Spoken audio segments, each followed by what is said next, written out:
dia, tudo bem, turma? Bom dia, como vocês estão? Eu espero que vocês estejam todos bem. Olha só esse sol maravilhoso pegando aqui no nosso rosto.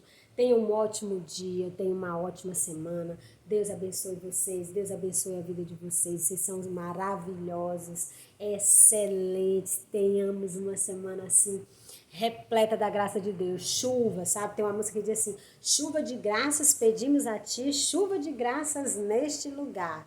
Derrama. Que Deus possa derramar as graças dele sobre a minha vida, sobre a vida de cada um de vocês, sobre a casa de vocês, cada cantinho da casa de vocês agora. Possa estar sendo visitado pelo Deus Todo-Poderoso, cada cantinho, cada recantozinho da casinha de vocês. Que Deus está caminhando agora, passeando pela vida de vocês, pelo coraçãozinho de vocês, entendeu?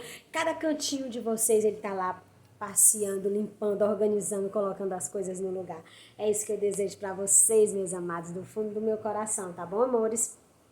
Meus amores, vamos dar início à nossa aula, fazendo aquela oração que nós fazemos sempre, entendeu? Vamos ficar todos de pé. E vocês já sabem, aos cristãos católicos eu peço, meus amados, façam o sinal da cruz antes e após a oração, tá ok? Então vamos dar início à nossa aula em nome do Pai, do Filho e do Espírito Santo. Amém. Pai nosso, que estais nos céus, santificado seja o vosso nome. Venha a nós o vosso reino, seja feita a vossa vontade, assim na terra como no céu. O pão nosso de cada dia nos dai hoje, perdoai as nossas ofensas, assim como nós perdoamos a quem nos tem ofendido, e não nos deixeis cair em tentação, mas livrai-nos do mal. Amém. Em nome do Pai, do Filho e do Espírito Santo. Amém. Meus amores, eu trouxe para nós uma leitura que é uma das maiores provas de amor que Deus tem por nós e que Deus fez na nossa vida. O livro hoje que nós iremos ler é o livro de João, é o Evangelho de João. Os evangelhos localizam-se no Novo Testamento, tá bom, meus amados? Evangelho de João, capítulo 3, versículos do 16 ao 21. Conversa de Jesus com Nicodemos. E essa conversa vai passar pelos versículos 16 até o 21. Então é João, para que vocês possam encontrar direitinho, João, capítulo 3, versículos do 16 ao 21. Vou deixar vocês encontrarem rapidinho e eu volto, tá bom?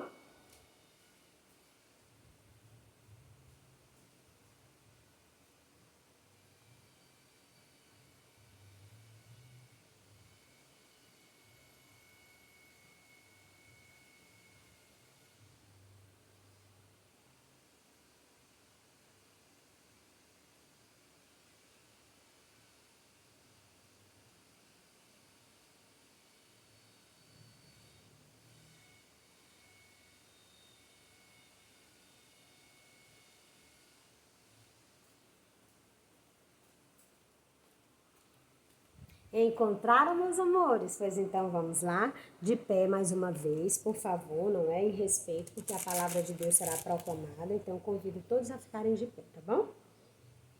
Vejamos o que Deus quer nos dizer nesta manhã.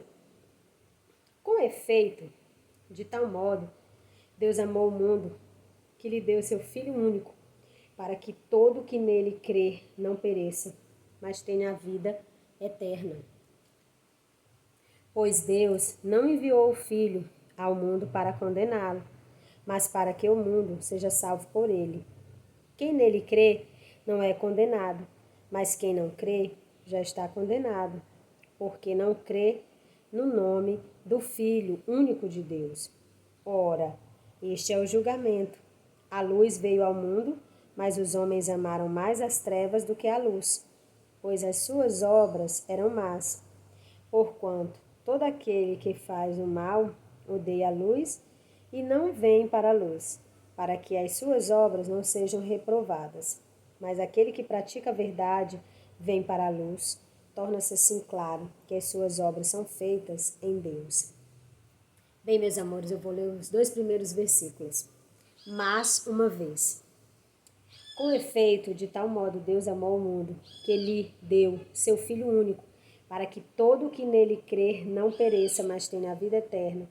Pois Deus não enviou o Filho ao mundo para condená-lo, mas para que o mundo seja salvo por eles. Que lindo! E que certeza maravilhosa que esse Deus que olha por nós, essa coluna de fogo que fica entre a gente e as adversidades, entre nós e os obstáculos, entre nós e as forças contrárias ao desejo de Deus. Que certeza maravilhosa que esse Deus maravilhoso que não dorme, meus amores. Nosso Deus nunca dorme e fica em eterna vigilância olhando por nós, meus amores. Por isso que eu tenho tanta certeza de que o mal não nos afligirá, porque Deus é muito bom e mesmo se algo acontecer, é pela permissão de Deus. Então é como aquela música diz, se Ele fizer, Ele é Deus, se Ele não fizer, Ele continua a ser Deus, meus amores. E essa certeza que eu tenho plantada dentro do meu coração, que me leva a dizer para vocês, esse momento que nós estamos passando, essa tempestade, ela passará, meus amores. Essa tempestade, ela passará. Não porque a professora Jusileide tem o poder na palavra dela, porque a professora Jusileide nada pode. Agora, ao Deus que eu sirvo, Deus Todo-Poderoso a quem eu sirvo, Ele me dá essa certeza e eu posso falar isso para vocês. Nós nos encontraremos muito em breve, tá bom, meus amados? Meus amados, como vocês sabem, essa semana é uma semana para revisão. É uma semana que nós vamos revisitar o capítulo que nós trabalhamos nas semanas que passaram, não é? O capítulo, para que vocês já se localizem, é o 4 e localiza-se na página 59, tá bom? Os mortos devem ser lembrados, então nós vamos revisitar a nossa revisão de hoje, vai ser em torno do capítulo 4. Mas eu quero falar para vocês, não é? Uma morte, a morte de Cristo, uma morte que nos concedeu a graça de vivermos plenamente em Deus. Uma morte que foi vencida. A vida venceu a morte. O corpo físico de Cristo morreu, mas ressuscitou ao terceiro dia.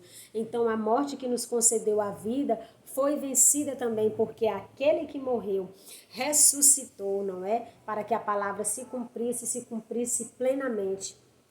Esse Deus maravilhoso, não é como diz no primeiro, Ele nos amou tanto que nos deu o único Filho.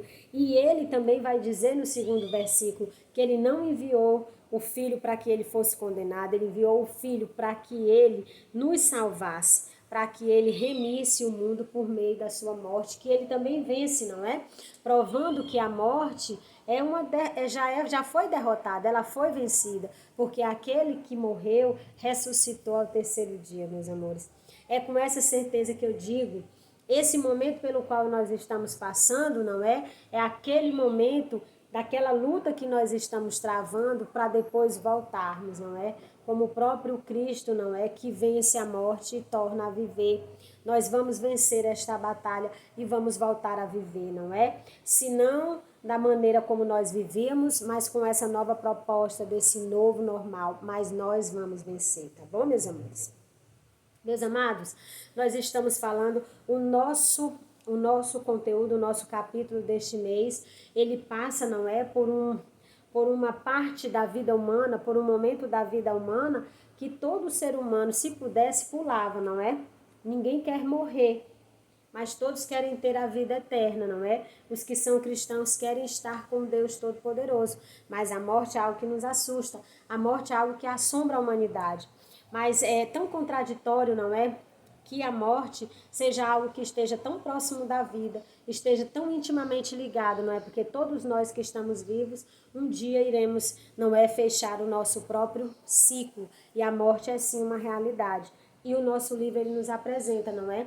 Que há várias maneiras de se pensar, não é, sobre essa realidade. Há vários pontos de vistas que vão, não é, se embasar, não é, vão ter os seus argumentos, a base são as suas orientações religiosas, não é, são as suas crenças religiosas que definem, não é, e que vai revelar, não é, o que vem a ser a morte para cada um, dependendo da religião no qual ele esteja inserido.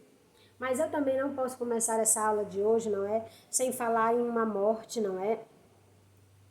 Aí que não tem como ser negada, não tem como ir para debaixo do tapete, não tem como não falar nisso, não é? Uma vez que nós estamos falando de Cristo e uma vez que a proposta de Cristo é a vida e vida plena e que a proposta de Cristo é que nós nos amemos como irmãos. E de repente, aquela frase que fica ecoando nas nossas cabeças e que não consegue, nós não conseguimos, não é? Não ouvi-la, não é? I can breathe. I can breathe, I can breathe. Por 3 vezes George Floyd dizia, não é? Eu não consigo respirar, eu não consigo respirar, eu não consigo respirar.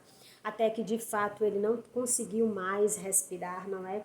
Não é só George Floyd que não consegue respirar.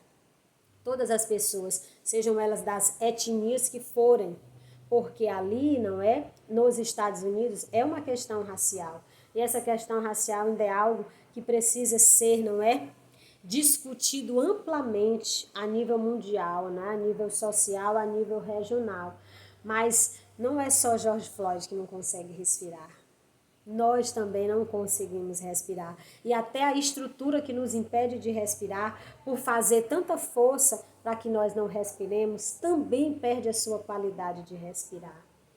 Então, eu deixo aqui neste dia, nesta manhã, essa reflexão.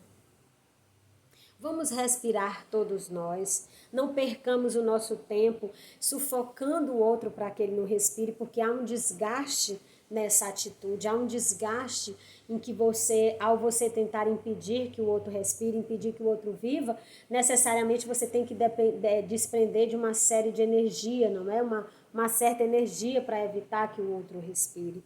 Então vamos respirar todos juntos.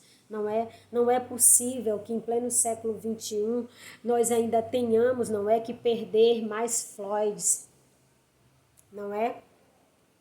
Não é possível que aqui na nossa realidade também, não é, nós percamos como nós perdemos Miguel, não é, recentemente, não por uma questão racial, mas também por uma questão de injustiça, porque a questão racial, o preconceito, a discriminação é uma injustiça. O que aconteceu com Miguel também é uma injustiça, não é? Então que nós possamos, não é, nos abraçarmos e nos enxergarmos como irmãos. Não é a cor da pele que diz quem eu sou. Quem diz quem eu sou são os meus comportamentos, as minhas atitudes, a minha maneira de pensar. Quem diz como eu sou é a criação que eu tive com a senhora Raquel, que me deu uma educação. Então são essas coisas que dizem que eu sou, meu caráter, minha personalidade, minha índole dizem quem sou. A cor da minha pele não diz, a cor da pele de ninguém não diz que ela merece estar em um determinado local e em outro ela não deve estar, não é? Mas vamos torcer, vamos pedir a esse Deus maravilhoso, esse mesmo Deus que enviou o Cristo, e quando ele enviou o Cristo, ele enviou para todos. Cristo veio resgatar a humanidade. Então, que direito temos nós, eu e você, de tirar a vida de outro, de impedir que o outro respire? Nós não temos esse direito, meus amores. Então, vamos torcer para que um dia, não é? Pode até ser uma visão utópica da professora, mas as visões utópicas mantêm o mundo, não é? Mantém o mundo vivo, aceso e buscando, nem que seja essa utopia, não é? Sim, vamos torcer para que um dia, não é, essas questões raciais não sejam mais um problema, não sejam um empecilho, que nós possamos correr, não é, uns para os outros para nos abraçar, independente de opção religiosa, de cor, de classe social, independente do que seja, que nós possamos nos enxergar, apenas que os nossos olhos só sejam capazes de nos enxergarmos como irmãos. É o meu desejo, tá bom, meus amores? Então vamos para a nossa revisão de fato, não é? Desculpa até a professora ter se estendido, mas eu, enquanto professora, não poderia deixar de conversar com vocês sobre esses fatos, não é? Mas vamos lá, peguem o livro de vocês, página 60. Um costume universal.